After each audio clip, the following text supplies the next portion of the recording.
모든 종교는 삶을 강조합니다. 기독교도 예가 아니지요. 오늘 이 한국교회의 문제가 무엇인가 라고 많은 사람들이 지적하기를 삶이 없다, 실천적인 삶을 제대로 살아내지 못한다 라는 말을 많이 합니다. 저도 거기에 충분히 동의합니다.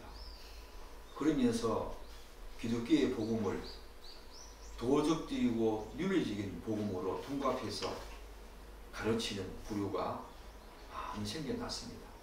삶이 없다는 이유로 그리스도의 복음을 삶으로 숙소시켜서 도덕적이고 윤리적인 복음으로 숙소시켜서 그것이 바로 복음이다, 그렇게 가르치는 부류가 많이 등장했습니다.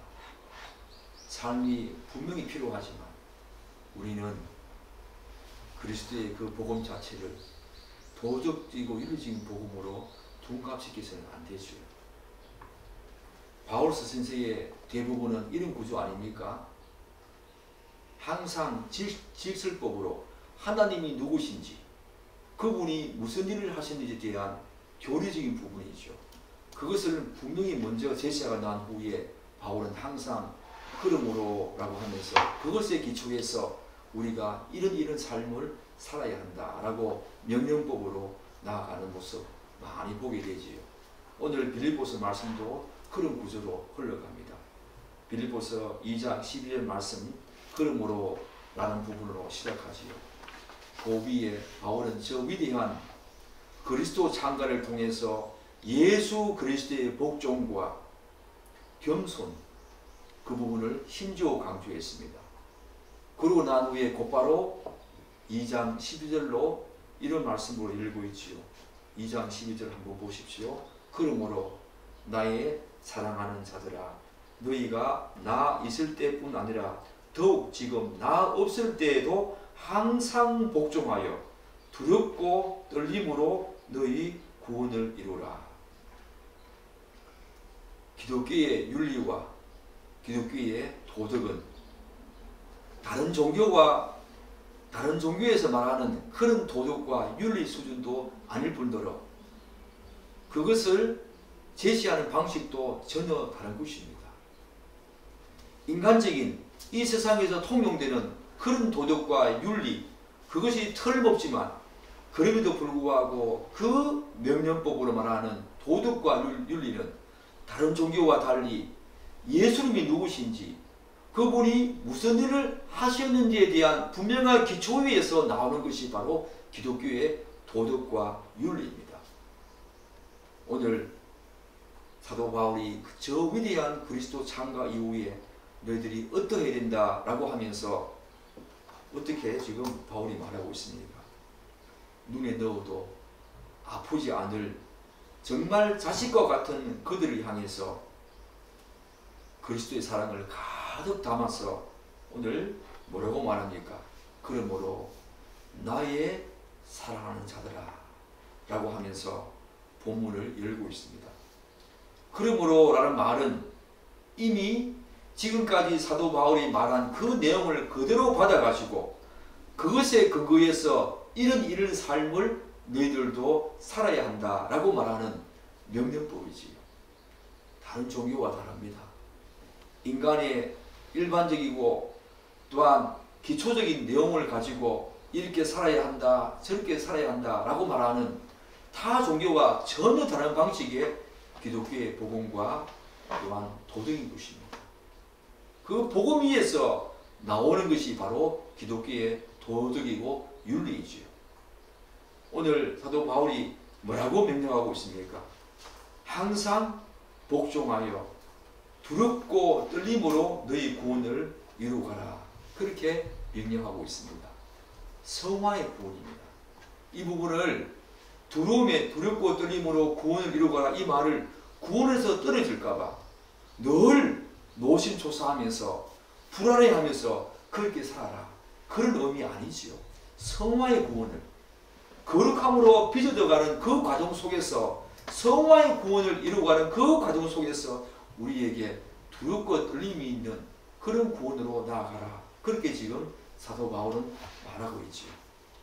사랑하는 여러분, 성경은 구원을 세 가지 삼시대로 말하고 있지 않습니까? 하나가 뭡니까? 이미 너희들은 구원을 받았다. 하나님을 믿는 모든 자는 이미 거룩한 의, 하나님의 의를 이미 받았다. 이미 어렵게 되었다라고 말하지요. 과거적인 구원입니다. 바로 칭의의 구원이지요. 또 다른 하나는 바로 오늘 말씀처럼 두렵고 떨림으로 구원을 이루어가라, 이루어가라 라고 말합니다. 바로 현재적인 구원이지요. 성화의 구원입니다. 그리고 마지막으로 너희는 이런 삶을 살고 나면 마지막에 구원을 받을 것이다 라고 말하는 미래적인 구원이지요. 영화의 구원입니다. 그런데 많은 사람들이 과거와 미래의 구원에 대해서는 굉장히 많은 관심을 가지고 있습니다. 그런데 의외로 성화의 구원에 대해서는 별다른 관심을 갖고 있지 않은 것이 오늘 조국교회의 어려움입니다. 그렇기 때문에 조국교회가 이렇게 아픈 것입니다. 도덕이 없다, 윤리가 없다, 삶이 없다. 그런 모든 이유는 바로 이 성화의 구원을 제대로 이루어가지 못한 그런 안타까운 결과 아닙니까? 그러나 성경은 많은 부분에서 성화의 구원을 강조하고 있습니다. 흔히 말하는 그리스도의 삶과 모든 사람과의 관계 속에서 어떠해야 하는가 성경은 너무나 많이 강조하고 있지요. 이 성화의 구원을 우리는 절대로 간과하면 안 됩니다. 소홀히 하거나 무시하거나 경시하면 안 된다는 것입니다. 구원을 받은 자, 이미 구원을 받은 자, 칭의의 구원을 받은 자가 어떠해야 하는가, 그 증거로 칭의의 구원을 받은 자의 증거로 나타나는 삶이 바로 성화의 구원 아닙니까? 거룩함으로 빚어져가지 못한다. 이 사람은 하나님께 어렵다 칭함을 받은 사람이 아닐 수 있지요. 착각하면 안 된다는 것입니다. 내가 예수를 믿으니 이제 미래의 구원을 받을 것이다. 우리는 그 전에 거쳐가야 될 이 땅에서의 삶이 있는 것입니다. 하나님은 이 땅에서 우리에게 이렇게 바로 구원을 하신 후에 바로 천국으로 데리고 가지 아니하시고 이 땅에 남겨두신 이유가 바로 그 성화의 구원을 위해서 우리를 이 땅에 여전히 남겨두신 것입니다. 그분의 저먹고 흠없는 사람으로 빚어져 가는 모습, 그래서 그분의 최후의 심판대 앞에서 거룩한 그분의 자녀로 세우시기 위해서 이 땅에 우리를 여전히 일정 기간 동안 여러분과 저를 남겨둔 거지. 그 남겨둔 그 삶 속에 우리에게 있어야 될 굉장히 중요한 삶이 성화의 구원의 삶인 것입니다. 오늘 두렵고 떨림으로 구원을 이루어가는 이 삶이 우리에게 반드시 있어야 합니다.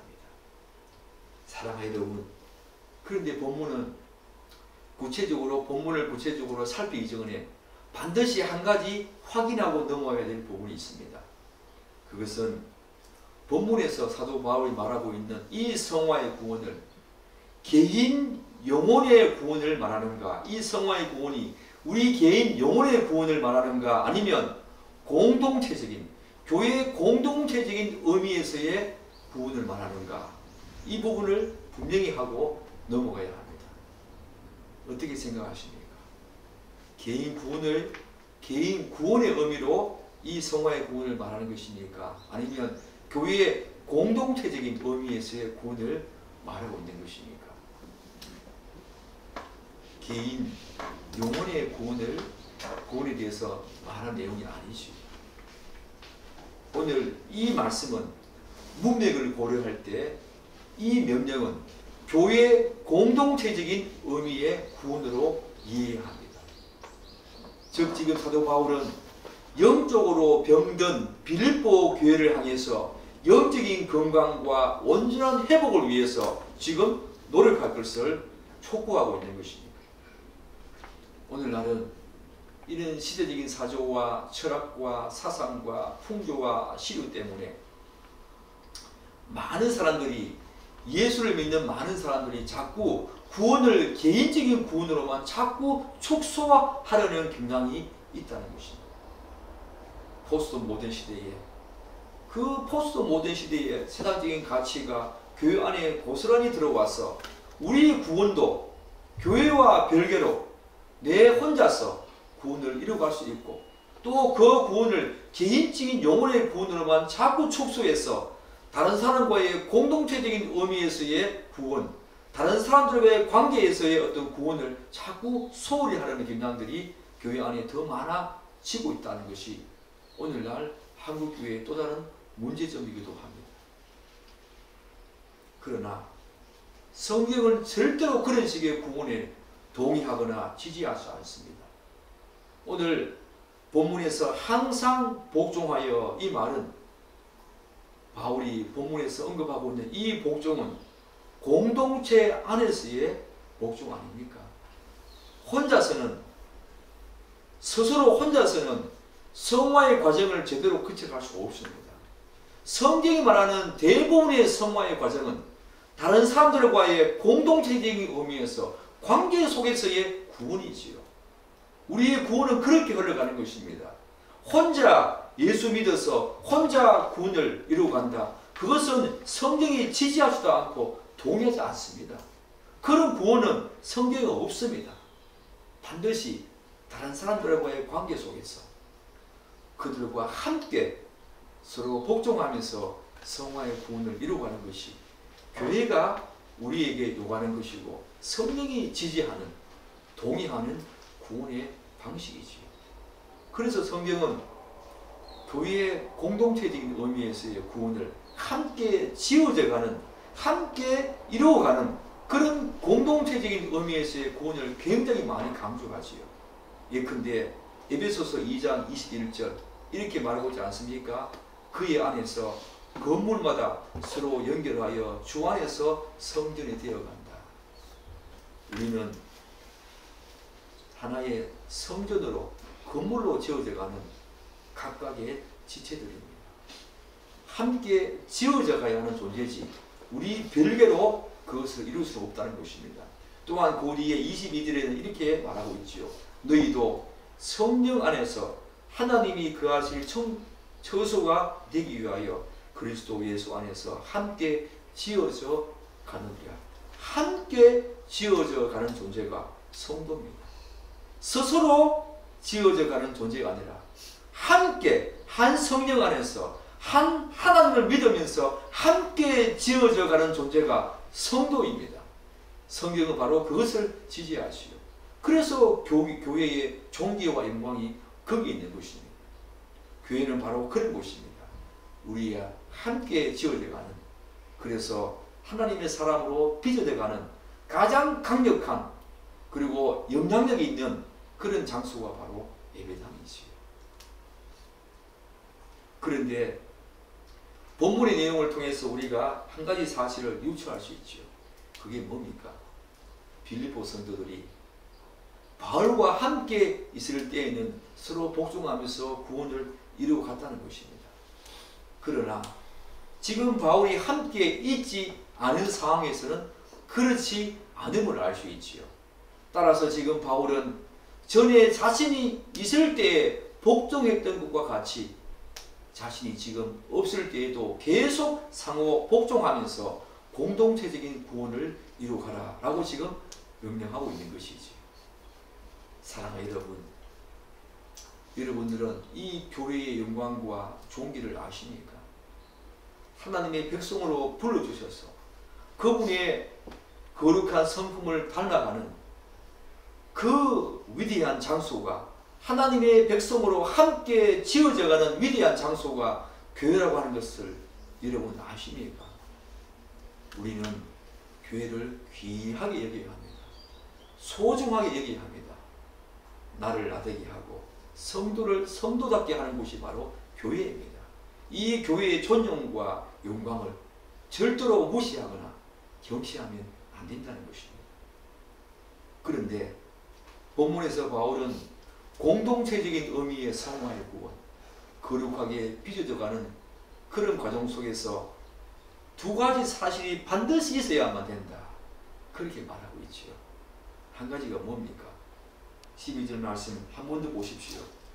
나의 사랑하는 자들아, 너희가 나 있을 때뿐 아니라 더욱 지금 나 없을 때에도 첫 번째 뭡니까? 항상 복종하여. 두 번째 뭡니까? 두렵고 떨림으로 너희 구원을 이루라. 복종할 것과 두렵고 떨림, 이 두 가지 사실이 교회 공동체 안에 반드시 있어야만, 성도들 각자 안에 반드시 있어야만 공동체적인 의미의 구원을 제대로 이루어갈 수 있다라고 지금 바울이 이야기하고 있는 것입니다. 사랑하는 여러분, 사실 성도 상호간의 복종은 아무리 강조해도 지나치지 않지요. 상호 복종은 바울이 지금 당시 허영과 다툼으로 교회가 막 파괴되어지고 서로에게 마음의 상처를 주고 받던 이 빌립보 성도들에게 가장 강력하고 핵심적인 내용 아닙니까? 상호 복종.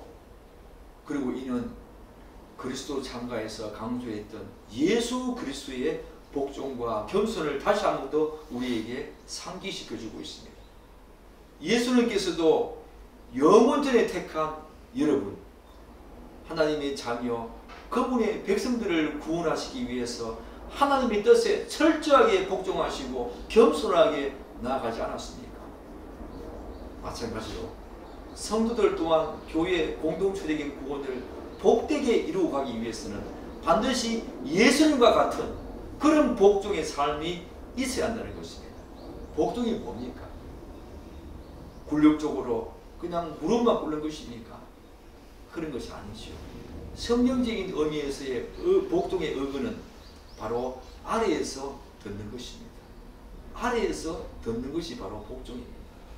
그래서 복종은 아래에서 듣는 것 속에서 그런 마음과 태도를 가지는 것이지요. 그러나 복종은 단순히 듣는 것에서 그치지 않습니다. 반드시 복종은 진실로 자신을 낮추어서 아래에서 듣고 하나님 말씀을 따르는 것이, 순종의 삶으로 나아가야 하는 것이 참된 복종의 의미지요. 듣는 것을 아래에서 듣는 것으로만 우리가 복종했다라고 말하지는 않습니다. 성경이 말하는 복종은 철저하게 무릎을 꿇고 하나님의 말씀을 아래에서 듣고 그런 자세와 마음으로 듣고 그것을 따르는 것, 그것까지 나아가야만 바로 참된 복종이다라고 성경은 그렇게 말하는 것입니다. 이것은 모든 예수 믿는 자의 삶의 특징이지요. 여러분이 예수 믿기 전에 하나님 말씀을 복종해 본 적 있습니까? 그렇지 않습니다.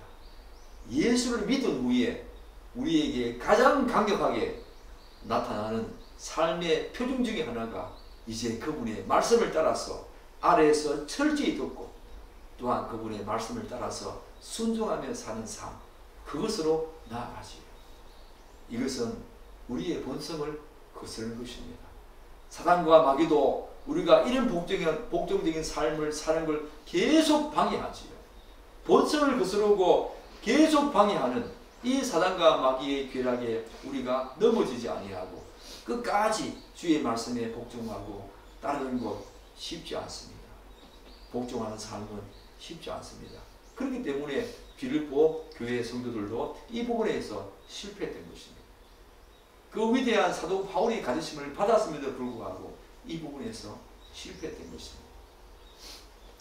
그래서 복종의 실천적인 면에서의 이 걸림돌은 우리 자신을 철저하게 낮추지 못하기 때문입니다.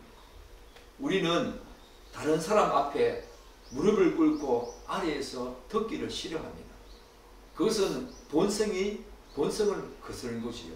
항상 자기 중심적으로 내 의견이 먼저이고 내 주장이 먼저지 다른 사람 앞에 무릎을 꿇고 그 아래에서 말씀을 듣는 거 쉽지 않습니다.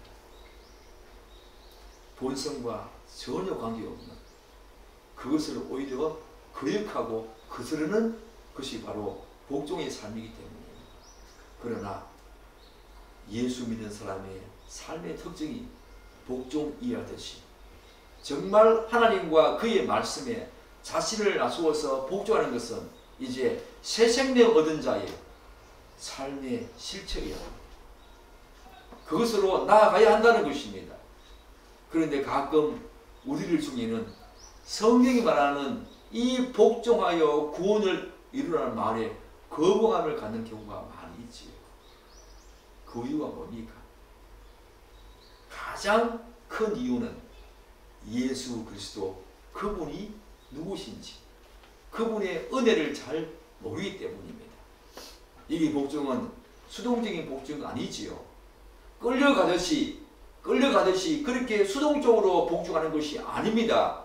나를 위해서 자신을 죽기까지 내어주신 예수 그리스도 그분을 충분히 알고 풍성히 아는 그 감사 속에서 자발적으로 그분 앞에 무릎을 꿇고 아래에서 듣는 것을 절기하고 그 들은 말씀을 따라 사는 삶을 즐겁게 사는 삶, 그것이 바로 복종이지요.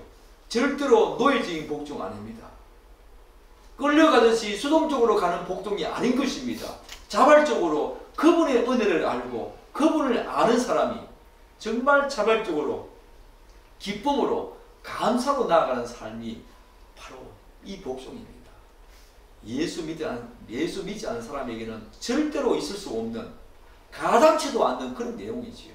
그러나 예수 믿는 사람은 이제 이 복종의 삶을 기쁨으로 즐겁게 살아내게 됩니다. 사랑하는 여러분, 여러분들 그렇게 살고 있지요? 예수 믿은 후에 그런 삶의 변화 있으셨지요? 그런 삶의 변화 있기를 축복합니다. 그런데 바울은 공동체적인 의미의 구원을 제대로 이루기 위해서 이 복종과 함께 한 가지 더 뭘 덧붙입니까? 두렵고 떨림으로 구원을 이루가라. 두렵고 떨림을 덧붙입니다. 어떤 사람들은 이미 우리가 구원을 받았는데 또 두렵고 떨림으로 구원을 이루어가야 하는가? 그러면 다시 율법주의로 회귀해야 하는가? 라고 말하는 사람도 있습니다. 그래서 이 두렵고 떨림으로 구원을 이루어가라 이 말을 굉장히 거부적인 반응을 보인다는 것입니다. 그런 말 아니지요. 이 말은 이제 우리가 구원을 받았지만 구원에서 떨어질까봐 이제 노심초사하면서 율법주의로 이건 하고 저건 하지 말고 이건 반드시 해야만 다시 구원으로 나아갈 수 있다라고 하는 율법주의, 어떤 행위를 정해놓고 이것하고 저거하고 이거 하지 않고 저거 하지 않고 라고 하는 율법주의로 회귀하는 그런 말이 아니지요.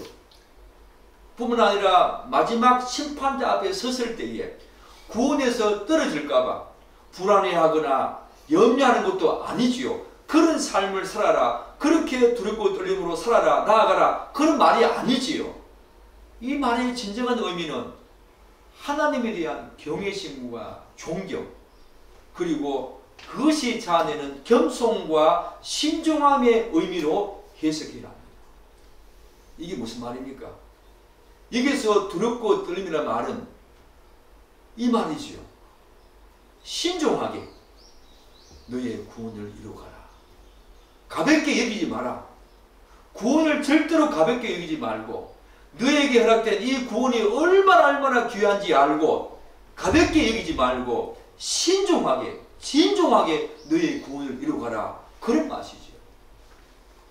특히 예수 그리스도께서 하나님의 뜻에 따라 죽기까지 자기를 낮추신 그 복종과 겸손에 대한 경외심과 존경심을 가지고 구원을 그렇게 진중하게 무겁게 생각하면서 진지하게 이루어가라. 그런 뜻입니다.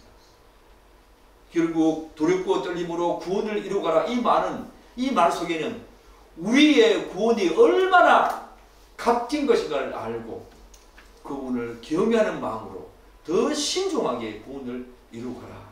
그런 말이죠. 사랑하는 여러분, 저는 구원을 너무 쉽게 생각했던 적 있었습니다. 너무 가볍게 구원을 여기면서 생각했던 적이 있었습니다. 이런 것을 하면 이제 구원으로 나아가겠지. 성경이 말하는 몇 가지 말씀들을 듣고 그 말씀대로 살면 되겠지. 감사함이 없었습니다. 예수님께서 자신의 일을 낮추어서 자신의 몸을 찢으시고 피 흘려 주신 그 놀라운 구원이 얼마나 위대한 구원인지, 얼마나 값진 것인지 제대로 알지 못한 채 요런 거 몇 개 하고 신앙행위 몇 개 하면 구원으로 나아가겠지, 그렇게 생각하면서 신앙생활을 했던 적이 있었습니다. 오늘 이 말과 전혀 상반되는 신앙의 모습이었지요. 그건 아닙니다, 여러분. 두렵고 떨림이라는 말은 그런 신앙행위 몇 가지 하고 하지 말라는 거 하지 말고 그런 행위 아닙니다. 정말 그분의 구원이 얼마나 값진지 감사함을 가지고 가볍게 그 구원을 생각하지 말고 진지하게, 진중하게 그렇게 너희 구원을 이루어가라, 그런 뜻이죠. 왜 그렇게 해야 합니까? 왜 그렇게 해야 합니까? 오늘날 조국교회와 우리 현실을 보면 그 이유는 더욱더 자명해집니다. 오늘날 우리들은 독생자를 아낌없이 보내주셔서 죽게 하신 그 하나님의 위대한 구원에 대해서 가볍게 생각하는 경향이 얼마나 많습니까? 여기 두려움은 마치 자기 자녀가 자기를 위하는 아버지와 아버지의 마음을 상하게 할까봐 두려워하는 것입니다. 자기를 사랑하는 아버지, 항상 나를 위하는 하나님 아버지를 거슬러서 범죄할까봐 두려워하는 것입니다. 혹시 나의 삶에, 나의 말과 행동에 성경이 말하는 그런 어떤 진리의 말이 아니라 하나님의 말씀에서 빗나갈까봐, 나를 끊임없이 사랑하시고 추적한 그 은혜에 통해서 나를 구원하신 그 하나님의 마음을 상하게 할까봐 항상 정말 살아름 그 진지하게, 진중하게 구원으로 나아가는 삶이 두렵고 떨림이 있는 구원이지요.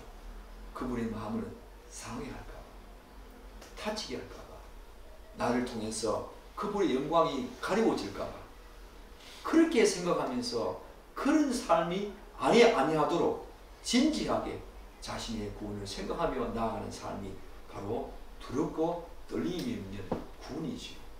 사랑하는 여러분, 이런 인식을 하고 있는 성도가 죄를 함부로 짓겠습니까? 남에게 함부로 말하고 또한 행동하겠습니까? 그렇지 않습니다. 이런 인식을 분명히 하고 있는 사람, 하나님의 마음에 내가 내 말과 행동으로 하나님의 마음을 상하게 하지 않을까 늘 노심초사하면서 그분이 드러나야 하는데, 그분이 영광 받으셔야 하는데 라고 하는 인식을 매일매일의 삶 속에서 살아가는 사람이 죄 짓겠습니까? 함부로 말하고 행동하겠습니까? 그런 것입니다. 두렵고 떨림은 바로 그런 삶으로 나아가는 삶이지요. 바로 우리들의 예배와 교제와 여타의 신앙행위와 모든 삶에서 두렵고 떨림으로 이제 구원으로 나아가는 것이요. 사랑하는 여러분, 그렇다면 이제 마지막으로 왜 어떤 사람들은 지금까지 말한 내용을 요약해서 다시 한 번 더 우리가 생각해 봅시다. 왜 어떤 사람들은 하나님께서 이미 주신 이 값진 구원을 두렵고 떨림으로 잘 이루어가는데 어떤 사람들은 그렇지 못하는가? 세 가지로 요약해서 말씀을 드리고 싶습니다. 왜 두렵고 떨림으로 나아가는데 어떤 사람들은 그런 두렵고 떨림으로 잘 나아가는데, 잘 이루어가는데 어떤 사람들은 그렇지 못한가? 오늘 조국계 현실이기도 하고요, 우리의 문제이기도 합니다. 한번 잘 들어보십시오. 세 가지 이유입니다. 먼저는 하나님을 아는 지식의 문제입니다. 두 번째는 자기 자신을 아는 또한 지식의 문제지요.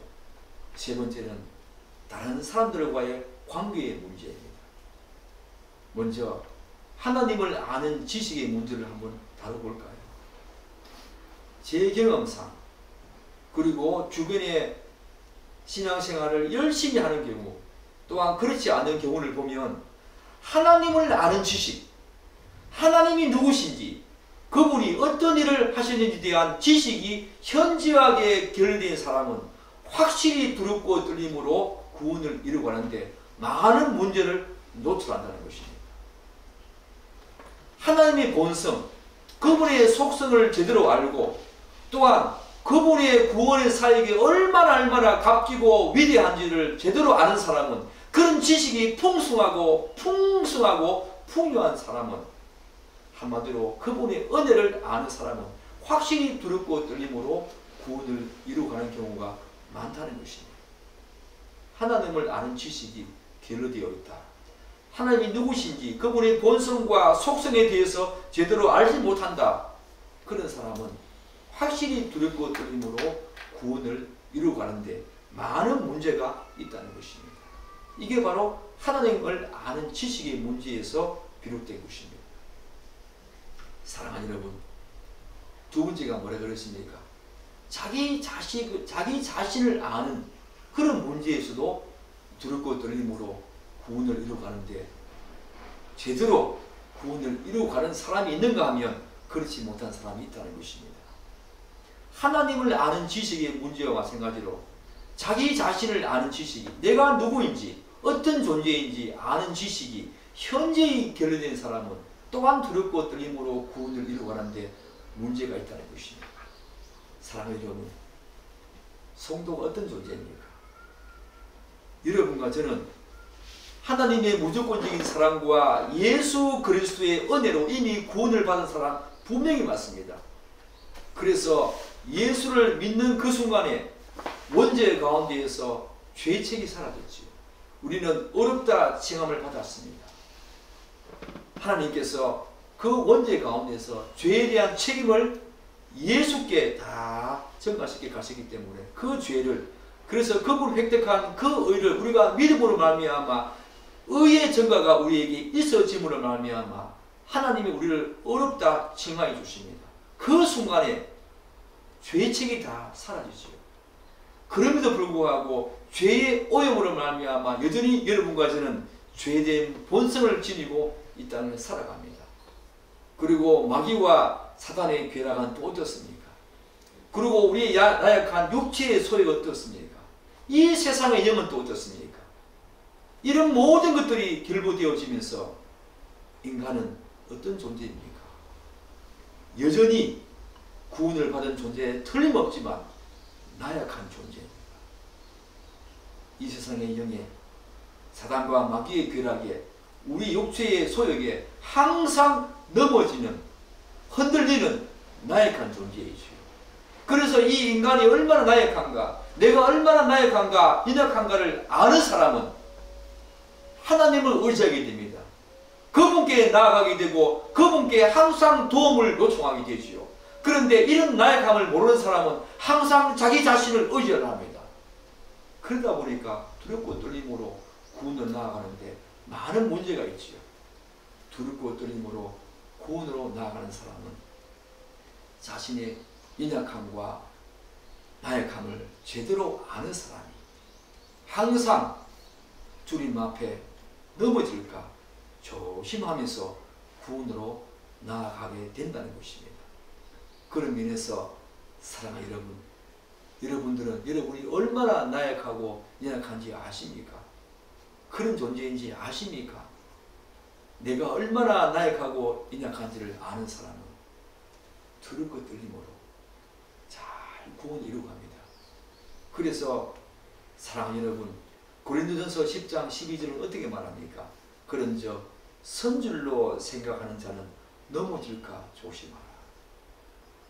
내가 얼마나 나약하고 연약한지 아는 사람은, 내가 지금은 신앙생활을 잘하고 지금은 하나님과 깊은 교제와 사귐 속에서 나아가고 있다 할지라도 자신은 여전히 나약함과 연약함, 그 죄된 본성 때문에 항상 넘어질 수 있다는 이 생각을 하는 사람은, 그 나약함과 연약함의 존재를 내가 분명히 인식하고 있는 사람은 넘어질까 늘 조심하면서 두렵고 떨림으로 구원으로 나아가게 되지요. 그리고 여러분과 저는 누구입니까? 하나님의 자녀입니다. 이런 인식 속에 나는 이제 죄된 본성을 여전히 갖고 있지만 죄의 노예로 사는 사람이 아니라 하나님의 거룩한 백성이다 라고 하는 인식, 나에 대한 이 지식에 풍성히 아는 사람은 확실히 두렵고 떨림으로 구원으로 나아갑니다. 사랑하는 여러분, 마지막으로 다른 사람들과의 관계, 이 문제를 한번 살펴보도록 합시다. 바울은 이미 빌립보 성도들에게 너희가 나 있을 때뿐 아니라 더욱 지금 나 없을 때에도 항상 복종하여 두렵고 떨림으로 너희 구원을 이루라 라고 권면하지 않았습니까? 이 말의 의미가 뭡니까? 빌립보 성도들이 바울이 그들과 함께 있을 때에는 바울을 의식하면서 나름 두렵고 떨림으로 서로 복종하면서 신앙생활을 잘 했다는 것입니다. 그러나 안타깝게도 바울이 지금 없을 때에 그들은 서로를 향해서 복종은커녕 허영과 다툼, 원망과 시비를 일삼았습니다. 공동체를 파괴시키는 일을 정말 서슴없이 했다는 것입니다. 이 사실이 우리에게 주는 교훈이 뭡니까? 성도가 성화의 구원을 이루어가는 그런 과정에서 눈에 보이는 사람들만을 의식하면 문제가 발생한다는 것입니다. 지금 빌립보 성도들은 바울이 있을 때에는 바울이 눈에 있으니까 바울을 의식하면서 그래도 나름의 복종과 겸손의 삶을, 신앙적인 삶을 살았다는 것입니다. 그런데 지금 바울이 눈에 없을 때에는 하나님을 의식하지 못했다는 겁니다. 그 말은 여러분과 저도 분명히 이런 내용이 있다는 것입니다. 사랑하는 여러분, 여러분들 교회 생활하면서 사람 의식하며 살고 있지 않습니까? 사람 눈에 보일 때는 내가 이런저런 신앙행위를 착실히 성실히 하는 것처럼 보이지만 사람들이 눈에 보이지 않을 때는 하나님은 전혀 의식하지 않은 채 사람들을 의식하며 사는 사람들은 사람들이 눈에 보이지 않을 때는 빌립보 성도들처럼 이런 잘못을 범할 수 있다는 것입니다. 사랑하는 여러분, 우리가 두렵고 떨림으로 구원을 이루어가는 것 너무 귀하지요. 오늘 이 시대에 반드시 있어야 될 겁니다. 두렵고 떨림으로 구원을 이루어간다. 사랑하는 여러분, 하나님을 아는 지식에 풍성해지십시오. 그분이 누구인지 분명히 아십시오. 그분은 전지전능한 분이십니다. 모든 곳에 계시는 편재하시는 분이십니다. 우리의 모든 삶을 다 아시는 분이십니다. 그분의 본성을, 속성을 제대로 아십시오. 그분이 누구신지, 무슨 일을 하시는지 하나님에 대한 지식이 풍성해지십시오. 확실히 두렵고 떨림으로 구원으로 나아가는데 여러분들에게 도움이 됩니다. 그리고 여러분을 제대로 아십시오. 나는 이제 하나님의 자녀다. 그럼에도 불구하고 내가 얼마나 연약한지 인정하십시오. 그리해서 선줄로 생각하거든 넘어질까 두려워하면서 자신의 나약함과 연약함을 항상 인식하면서 두렵고 떨림으로 나아가십시오. 그리고 마지막으로 하나님을 의식하십시오. 사람을 의식하는 것이 아니라 하나님을 의식하십시오. 그러면 확실히 두렵고 떨림으로 여러분의 구원을 이루어갈 수 있을 것입니다.